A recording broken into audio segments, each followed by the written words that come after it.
নমস্কার, পিঙ্কি কিচেনে সবাইকে স্বাগত। আজ আমি তোমাদের সাথে কাতলা মাছের কালিয়া শেয়ার করব। এখানে আমি কাতলা মাছের পিস নিয়ে নিয়েছি চারটে, দুটো পেটি আর দুটো গাদা নিয়েছি। এবারে মাছটাকে আমি সামান্য পরিমাণে নুন, হলুদের গুঁড়ো আর ছোট চামচের 1 চামচ মতো আদা আর রসুন বাটা, এটাকে খুব ভালো করে মাখিয়ে নেব। আর দিয়ে দিলাম এখানে সামান্য পরিমাণে একটু লঙ্কার গুঁড়ি। এটা অপশনাল, তোমরা দিতেও পারো আবার নাও পারো। এবার এটাকে খুব ভালো করে মাখিয়ে আমি 5 থেকে 10 মিনিটের জন্য রেখে দিচ্ছি। মাছের রেসিপি তো তোমরা অনেকভাবেই খেয়েছো, একবার এইভাবে বানিয়ে খেয়ে দেখো, অবশ্যই ভালো লাগবে। দেখো মাছটাকে খুব ভালো করে আমার এটা মাখানো হয়ে গেছে। এবার এটা আমি রেখে দিচ্ছি কিছু সময়ের জন্য। এবার আমি মূল রান্নায় চলে যাচ্ছি। একদিকে একটা কড়াই বসিয়ে দিয়েছি, কড়াইয়ের মধ্যে দিয়ে দিয়েছি বেশ কিছুটা পরিমাণে সরিষার তেল। তেলটা দেখো গরম হয়ে গেছে। এবারে তেলের মধ্যে এক এক করে আমি মাছগুলো ভেজে নেব। খুব বেশি ভাজবো না, হালকা ফ্রাই করব। খুব বেশি ভাজলে মাছের টেস্টটা নষ্ট হয়ে যায়, সেজন্য আমি হালকা করে ভেজে মাছগুলোকে তুলে নেব। এক পিঠ হয়ে গেছে আর এক পিঠ আমি উল্টে দিয়েছিলাম।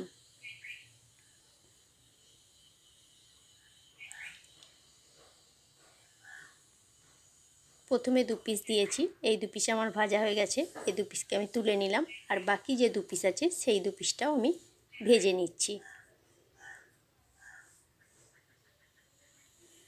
দেখো এই 2 পিসও আমার ভাজা হয়ে গেছে উল্টে পাল্টে। এবার এই 2 পিসটাও আমি তুলে নিলাম। এবারে ওই কড়াইয়ের মধ্যে যে তেলটা রয়েছে, কিছুটা পরিমাণে তেল আমি কমিয়ে নিয়েছি, অনেকটা তেল ছিল। সেই তেলের মধ্যে দিয়ে দিচ্ছি একটা জয়িত্রী, 2টো ছোটো এলাচ, একটি তেজপাতা, 2টো লবঙ্গ আর 1 টুকরো দারচিনি। ফোড়নটা কয়েক সেকেন্ডের জন্য নাড়াচাড়া করে ভেজে নেব। ফোড়ন থেকে একটা মিষ্টি গন্ধ বেরোবে। তারপরে দিয়ে দিচ্ছি একটা মিডিয়াম সাইজের পেঁয়াজ কুচি। পেঁয়াজটা আমি এখানে হালকা করে ভেজে নিচ্ছি। দেখো পেঁয়াজের কালারটা আস্তে আস্তে চেঞ্জ হতে শুরু করে দিয়েছে। এবারে এই পর্যায়ে আমি দিয়ে দিচ্ছি একদম হাফ চামচ মতো চিনি।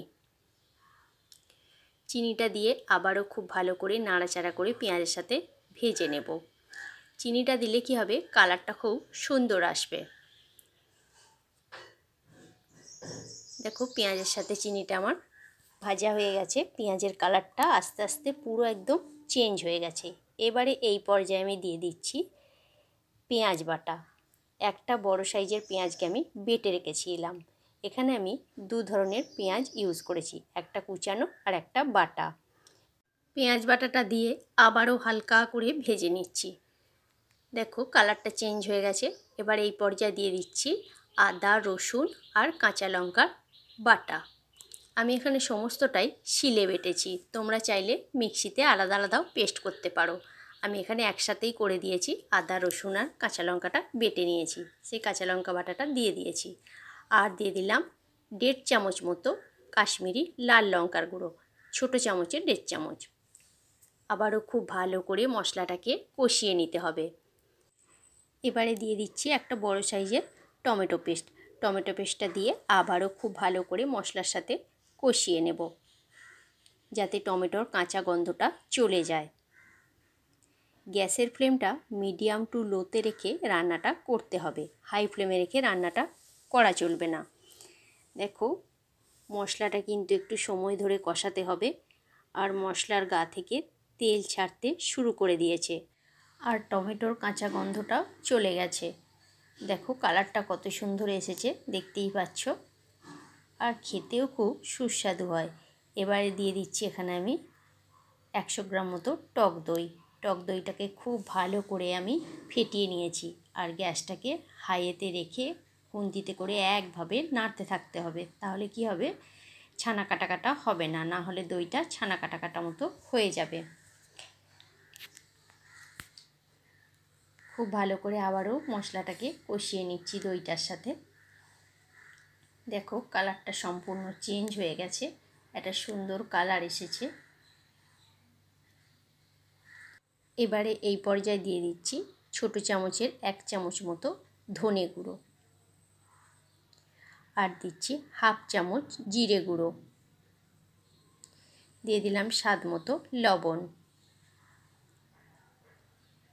আর দিয়ে দিচ্ছি হাফ চামচ হলুদের গুঁড়ো। সামান্য পরিমাণ একটু জল দিয়ে মশলাটা ভালো করে আবারও কষিয়ে নেব।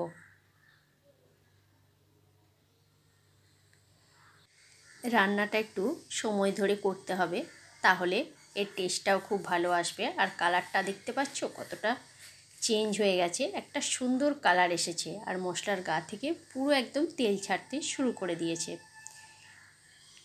এবারে এই পর্যায়ে দিয়ে দিচ্ছি 1 কাপ মতো জল। বন্ধুরা, আমার এই ছোট ছোট রেসিপি তোমাদের যদি ভালো লেগে থাকে, লাইক কমেন্ট শেয়ার করো। আর যদি আমার চ্যানেলে নতুন বন্ধু হয়ে থেকো, তাহলে আমার চ্যানেলটি সাবস্ক্রাইব করার অনুরোধ রইল। আর যেসব বন্ধুরা ফেসবুক পেজ থেকে দেখছো, তারা আমার পেজটি ফলো করে নিয়ে আমার পাশে থেকো। দেখো ঝোলটা ফুটতে শুরু করে দিয়েছে। এবার এই পর্যায়ে আমি ভেজে রাখা মাছগুলোকে দিয়ে দিচ্ছি। এবারে এটা আমি মিনিট 5-7 হতে দেব। যত ফুটবে মাছের ভিতরে ঝোলটা ঢুকবে, তত এর স্বাদটা আরও বেড়ে যাবে। মাছটা আমি মাঝে একবার উল্টে দিয়েছিলাম। দেখো কালারটা কত সুন্দর এসেছে, আর খেতে একদম দুর্দান্ত হয়। রান্নাটা আমার রেডি হয়ে গেছে। নামাবার সময় দিয়ে দিচ্ছি আমি 1 চামচ মতো ঘি, আর ওপর থেকে 1 চামচ মতো গরম মশলার গুঁড়ো। এবার আমি গ্যাসের ফ্লেমটাকে অফ করে দিচ্ছি। ওপর থেকে একটু ধনেপাতা কুচি ছড়িয়ে দিলাম। এবারে এটাকে আমি কিছুক্ষণ স্ট্যান্ডিং টাইমে রেখে দিচ্ছি, তারপরে এটা আমি পরিবেশন করব। তাহলে আমার কাতলা মাছের কালিয়া কেমন লাগলো বন্ধুরা, অবশ্যই কমেন্ট করে কমেন্ট বক্সে জানিও তোমরা। কাতলা মাছের কালিয়া আমার সম্পূর্ণ রেডি হয়ে গেছে বন্ধুরা। গরম ভাতের সাথে এটা অসাধারণ খেতে লাগে। আজকের মতো তাহলে এইখানেই। নেক্সট ভিডিওতে দেখা হচ্ছে তোমাদের সাথে আগামীকাল। ততক্ষণ পর্যন্ত ভালো থাকবেন, সুস্থ থাকবেন।